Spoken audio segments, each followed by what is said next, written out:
बिस्मिल्लाहिर्रहमानिर्रहीम। Welcome to Learning Crew channel. Guys, आज का जो हमारा टॉपिक है वो हमारे पास है heart sound S3 and S4। Previous lecture में हमने S1 और S2 को ना डिस्कस कर लिया था। ठीक है, इनको हम बेसिकली हम एक्स्ट्रा कार्डियक साउंड भी कहते हैं। ठीक है, वो हमारे पास नॉर्मल साउंड थी S3 and S4। Extra cardiac sounds भी इनको कहते हैं। ठीक है, एक्स्ट्रा साउंड्स ऑफ हार्ट।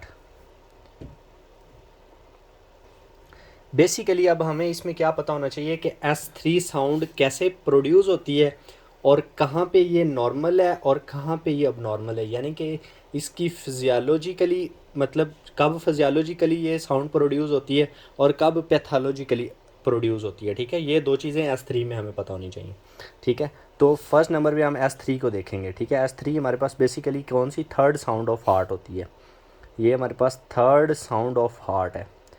ठीक है, अगर हम इसकी बात करेंगे ये कैसे प्रोड्यूस होती है, मैं आपको इमेजिनरी एक स्ट्रक्चर बना के दिखाता हूँ हार्ट का। ठीक है, ये राइट एट्रियम, ये लेफ़्ट एट्रियम, ये राइट वेंट्रिकल, लेफ़्ट वेंट्रिकल। ठीक है, अब यहाँ पे वाल्स होते हैं हमारे। ठीक है, जब हमारे पास रशिंग ऑफ द ब्लड होता है ना, या rapid feeling of the blood होती है वेंट्रिकल्स की, वेंट्रिकल्स में जब ये हमारा एक दफ़ा कॉन्ट्रैक्ट कर जाता है ब्लड आगे पल्मोनरी वेसल्स को या हमारे पास अयोर्टा को दे चुका होता है, तो जब एट्रियम से ब्लड वेंट्रिकल में रश करता है या रैपिड फील करता है, तो वो जो ब्लड है वो वेंट्रिकल्स की वाल्स के साथ टकराता है। ठीक है, समझ आई कि नहीं। हमारे पास एट्रियम से जब ब्लड वेंट्रिकल में रश करता है तो वो वाल्स ऑफ वेंट्रिकल से टकराता है। ठीक है, तो उनके टकराने की वजह से जो स्ट्राइक करने की वजह से जो साउंड प्रोड्यूस होती है उसे हम S3 साउंड कहते हैं। ठीक है, तो basically it is produced due to rushing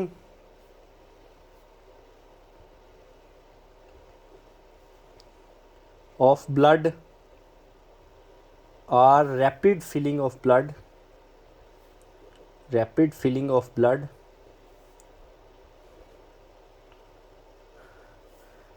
when blood strike to, मतलब जब वो उनकी वाल वेंट्रिकल्स की वाल के साथ स्ट्राइक्स करता है तो वो प्रोड्यूस होती है टू वाल ऑफ वेंट्रिकल्स। ठीक है, तो ये आपको कंसेप्ट अच्छे से क्लियर होना चाहिए कि S3 साउंड कैसे प्रोड्यूस होती है।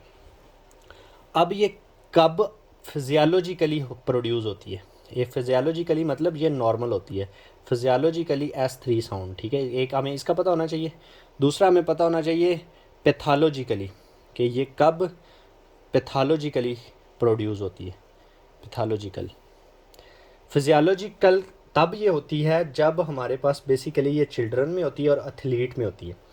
चिल्ड्रन में क्यों होती है और एथलीट में क्यों होती है, क्योंकि बच्चे जो है ना मोस्टली उनकी एक्टिविटीज़ ज़्यादा होती हैं। ठीक है, जिसकी वजह से उन्हें उनकी कार्डियक आउटपुट या कार्डियक डिमांड ऑफ ब्लड बढ़ जाती है और उसकी वजह से same as it I said previous कि एट्रियम से वेंट्रिकल्स में ब्लड आता है तो वो रश करता है, तो जब उनकी डिमांड बढ़ जाएगी तो वो ज़्यादा ब्लड रश करेगा, तो जिसकी वजह से ये साउंड प्रोड्यूस होगी।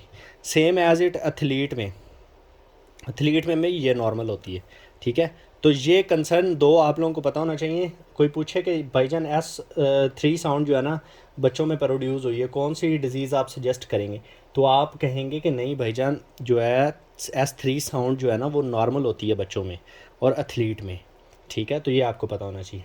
अब ये पैथोलॉजिकली कब होती है, ये बेसिकली पैथोलॉजिकली होती है डिजीज़ में, लाइक डायलेटेड कार्डियोमायोपैथी में, डायलेटेड कार्डियोमायोपैथी में।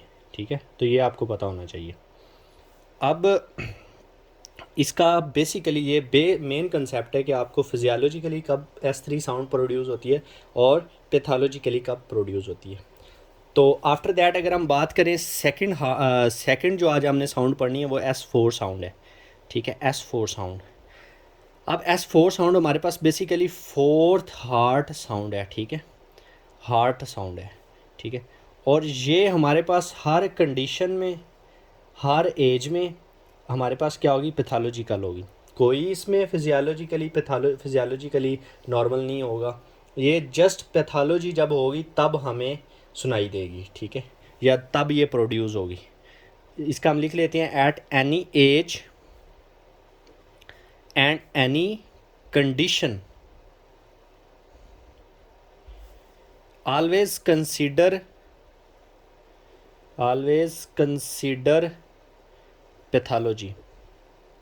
पैथोलॉजिकल, ठीक है। पैथोलॉजिकल साउंड ये कंसीडर की जाएगी, कोई फिजियोलॉजिकल नहीं कंसीडर की जाएगी, ठीक है। तो ये आपको पता होना चाहिए इसमें, ठीक है। अब ये एक पॉइंट हो गया। सेकंड पॉइंट है कि ये प्रोड्यूस कैसे होती है। जैसे हमने S3 को पढ़ा कि ये रशिंग ऑफ ब्लड्स या रीफिलिंग ऑफ द वेंट्रिकल्स, जब वो ब्लड टकराता है वेंट्रिकल वॉल से तो ये प्रोड्यूस होती है। अब ये कैसे प्रोड्यूस होती है? अब ये प्रोड्यूस होती है ड्यू टू एट्रियल सिस्टोल।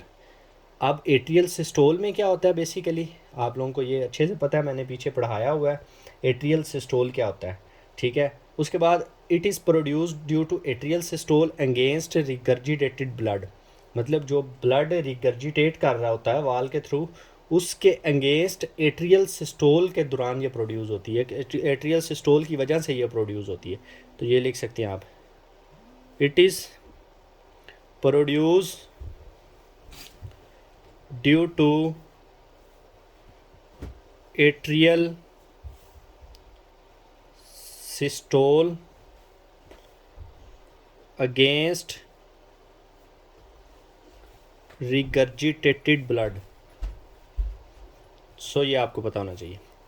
अब इसकी एग्जांपल में हमने क्या लेना है? इसकी एग्जांपल में हमारे पास हुक्म आता है, ठीक है। हुक्म किसे कहेंगे आप? बहुत मतलब ये सादा सा वर्ड है, इसको आपने रिमेंबर रखना है कि ये हमारे पास होती है hypertrophic obstructive cardiomyopathy. Hypertrophic obstructive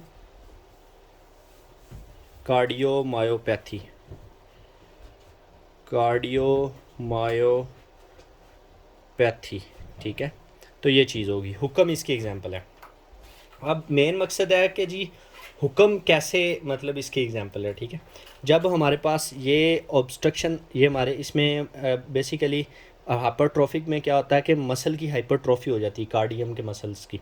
जब हाइपरट्रॉफी हो जाएगी तो ये वेंट्रिकल्स का सरफेस एरिया तंग होना शुरू हो जाएगा। तंग होने की वजह से जो है ना, हमारे पास बेसिकली क्या होगा कि हमारी जो ब्लड दोनों वाल से रिगर्जिटेट करेगा, ठीक है, जिसकी वजह से ये साउंड प्रोड्यूस होगी। तो इसलिए इसको, इसकी एग्जांपल में हम हुक्म लेते हैं, ठीक है। आफ्टर दैट अगर हम बात करें, आपने एक स्टोरी में आप लोगों के साथ एक्सप्लेन करूँ एक एग्जांपल इसकी, जो बहुत इंपॉर्टेंट है, आपने हर जगह सुनी होगी कि एक बंदा फुटबॉलर है, वो अचानक जो है ना फुटबॉल खेलते खेलते या भागते भागते गिरा और उसकी डेथ हो गई, ठीक है। तो आपने ये स्टोरी सुनी होगी। अब बेसिकली इस पेशेंट को क्या होता है?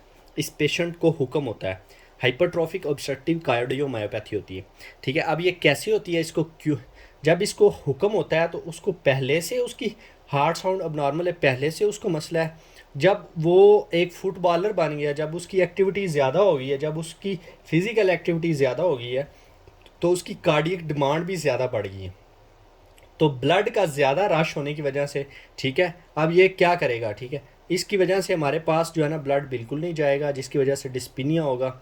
डिस्पनिया हो के मतलब जब डिस्पनिया होगा तो हमारे जो है ब्रेन को भी ब्लड नहीं जाएगा। पहले इसको डिस्पनिया होगा, ठीक है, ब्लड बिल्कुल लंग्स को नहीं जाएगा, डिस्पनिया हो जाएगा। उसके बाद जब लंग्स को नहीं जाएगा तो हमारे ब्रेन को भी नहीं जाएगा, स्कीमिया हो जाएगा ब्रेन का, ठीक है, और जिसकी वजह से इसकी डेथ हो जाएगी। तो ये एग्जांपल आपने हुक्म की याद रखनी है फुटबॉलर में, ठीक है। मोस्टली ये सवाल पूछा जाता है, MCQs के तौर पे आप नोट कर लें। सो गाइस, आज हमने स्टडी किया है बेसिकली 2 हार्ट साउंड को, S3 S4, ठीक है। ये हमारे पास एक्स्ट्रा कार्डियक साउंड होती हैं। ये कैसे प्रोड्यूस होती हैं? फिजियोलॉजिकल कब हैं, पैथोलॉजिकल कब हैं? S3 का फंक्शन है physiology pathology, but S4 always be pathology, ठीक है। नेक्स्ट लेक्चर में हमने जो स्टडी करना है वो हमने कार्डियक साइकिल को देखेंगे, ठीक है। कार्डियक साइकिल क्या होता है? बेसिकली मैं आप लोगों को एक छोटी सी जो है ना व्यू दे दूँ कार्डियक साइकिल के हवाले से। कार्डियक साइकिल क्या होता है हमारे पास? बेसिकली ये हमारे पास मैकेनिकल इवेंट होता है occur in heart during each beat. मतलब मैकेनिकल इवेंट होता है कि एक बीट के दौरान जो मैकेनिकल इवेंट होता है ना, mechanical events occur during each beat, ठीक है। तो ये मतलब हमारे पास कार्डियक साइकिल होता है, ठीक है। अब इसका कंपोनेंट क्या है? इसके कंपोनेंट में बेसिकली हमारे पास कार्डियक सिस्टोल एंड डायसिस्टोल आ जाता है। कार्डियक सिस्टोल में हमारे पास आगे atria systole, ventricle systole, atria diastole, ventricle diastole, ये मैंने आपको पीछे अच्छे से पढ़ा दिया है, ठीक है। और ये हमारे पास कार्डियक साइकिल यूजुअली टाइम कितना रहता है, 0.8 सेकेंड, ठीक है। तो ये आपको कंसेप्ट इसके साथ क्लियर होना चाहिए ताकि आपको पता हो। प्रीवियस लेक्चर में मैंने ये पढ़ाया हुआ चीज़ें कि कार्डियक साइकिल के कंपोनेंट क्या हैं, आर्ट्रिया और ventricle, systole and diastole, systole and diastole, ठीक है। मतलब ये क्रॉस भी करेंगे आपस में, ठीक है। मतलब एट्रिया सिस्टोल भी होगा, एट्रिया डायसिस्टोल भी होगा, वेंट्रिकल सिस्टोल भी होगा, वेंट्रिकल डायसिस्टोल भी होगा, ठीक है। तो ये आपको चीज़ें पता होनी चाहिए। 0.8 सेकंड लेता है, ये मैंने पीछे आप लोगों को पढ़ा दिया अच्छी कार्डियक साइकिल, ठीक है। तो ये चीज़ आपको मतलब पता होनी चाहिए। So guys, thank you so much for watching my video. अच्छी लगे तो सब्सक्राइब, लाइक्स एंड कमेंट करें।